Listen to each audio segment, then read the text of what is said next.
మోషే సుఖోపవాసములలోని 12వ దినము. ఐగుప్తులో దైవ ప్రణాళిక ఏర్పాటు. నిర్గమకాండము 9వ అధ్యాయము 1 నుండి 85. ప్రార్థన. తండ్రి, నీ పిల్లలకు నీవిచ్చిన ఆధిక్యతలు మేము గ్రహించలేము. లోకంలో వారు తృణీకరించబడినప్పటికీ, తక్కువగా ఎంచబడినప్పటికీ నిన్ను బట్టి వారు అధికులే. మేమును గనులమే, నీ మహిమ సాధనములమే. అలాగూ అన్ని స్థితులలోని వారిని అందరినీ నీ సాధనములుగా వాడుకొనగలవు గనుక నీ ఉపకారాత్మను మాకు దయచేసి మాతో మాట్లాడమని యేసునామమున వందించుచున్నాము. ఆమేన్. ఇశ్రాయేలీలు తమ దేశమును విడిచి ఐగుప్తు దేశంలోనికి ప్రవేశించిరి. అలాగూ ప్రవేశించిన ఇశ్రాయేలీలను ఐగుప్తీయులైన వారు హెబ్రీలని పిలిచెడివారు. వారు ఏ మాట అన్నారో ఇప్పుడు దేవుడును ఇశ్రాయేలీయులైన వారిని అదే మాట అనుచున్నారు. ఐగుప్తు దేశము గొప్ప దేశము. వారు ధనవంతులు, విద్యావంతులు, నాగరికత కలిగిన వారు. అందువల్ల వారు తమ్మును గూర్చి హెచ్చుగా తలంచెడివారు, ఇతరులను తృణీకరించెడివారు. అలాగే ఇశ్రాయేలీలను కూడా తృణీకరించిరి. గాని ఇశ్రాయేలీలు దేవుని వలన ఏర్పాటు చేయబడిన జనాంగమని వారు గ్రహించలేదు, గుర్తించలేదు. వారికి వారి దేశమును బట్టి, వారి ఆచారములను బట్టి, వారి దేవతలను బట్టి వారికి అతిశయం ఉన్నది. అందువల్ల హెబ్రీల దేవుడైన యెహోవాను కూడా విసర్జించిరి. ఈ కాలమందు కూడా అలాగే కనబడుచున్నది. లోకంలోని వారందరూ 2 గుంపులుగా ఏర్పరచబడిరి, విశ్వాసుల గుంపు, అవిశ్వాసుల గుంపు. అవిశ్వాసులైన వారికి లోకములో ఘనత, ధనము, పలుకుబడి మొదలగినవన్నీ ఉన్నవి. దేవుడు స్వయముగా హెబ్రీల దేవుడు ఇలాగు చెప్పుచున్నాడని ఫరోతో చెప్పమని మోషేతో చెప్పెను.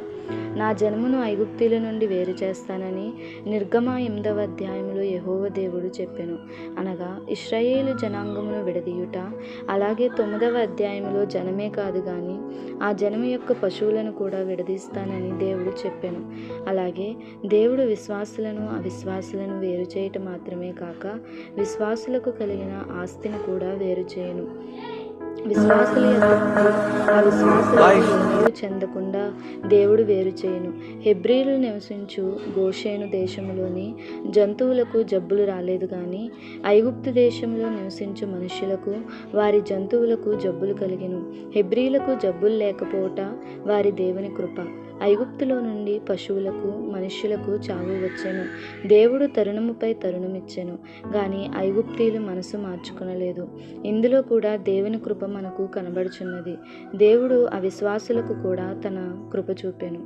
అది వరకు మంత్రజ్ఞులు మోషే చేసిన అద్భుతములలో కొన్ని చేయగలిగినారు, అన్ని చేయలేకపోయినారు.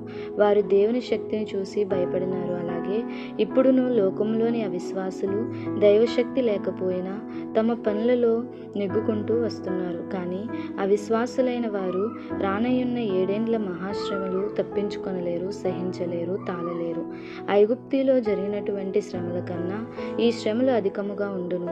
మనిషిలో దేవుడు పెట్టినవి 2 కలవు, జ్ఞానము, హృదయము.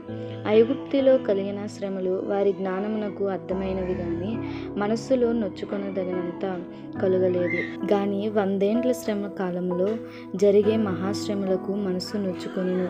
ఐగుప్తులోనున్న తెగుళ్లకు ఫరో హృదయము నొచ్చుకొనెను గాని మారు మనస్సు పొందలేదు. అలాగే ఇప్పుడును మనము మారు మనస్సు నందవలనని దేవుడు శ్రమలను పంపెను గాని జనులు మారు మనస్సు పొందరు. ఫరోలోనున్న దుర్గుణములు.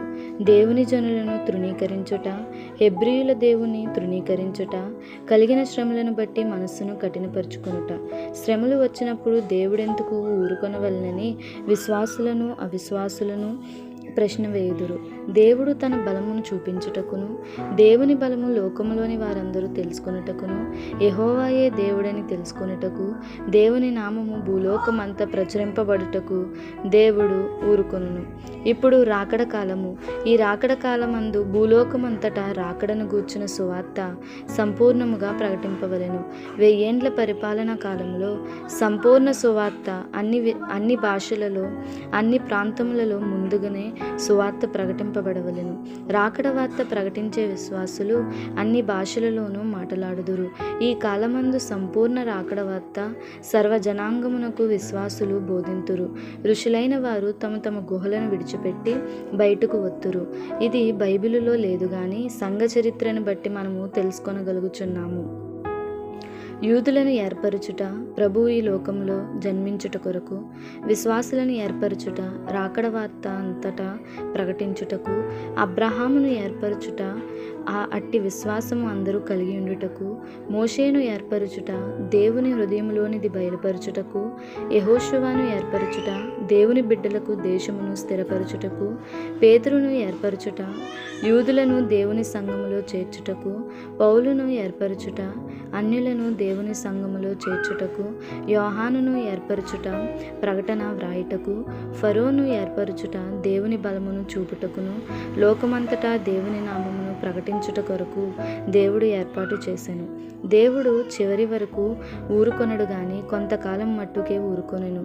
నిర్గమాకాండము 9వ అధ్యాయములో ఐగుప్తులైన వారు దేవుని అద్భుతములను చూచి భయపడిరి.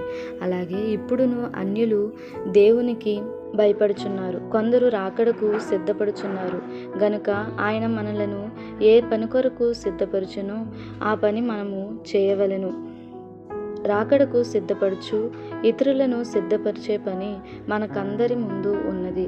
అనగా ఆ పనియే ఆయన మనందరి కొరకు సిద్ధపరిచినదై ఉన్నది దీవెన. గనుక ఆ పనిని అందుకొని ఆయనను ఆయన రాకడను ఈ లోకమునకు కనపరచు సూచనలుగా నేటి దిన ధ్యానమును బట్టి పరిశుద్ధాత్ముడు మిమ్ములను సిద్ధపరచును గాక. ఆమేన్.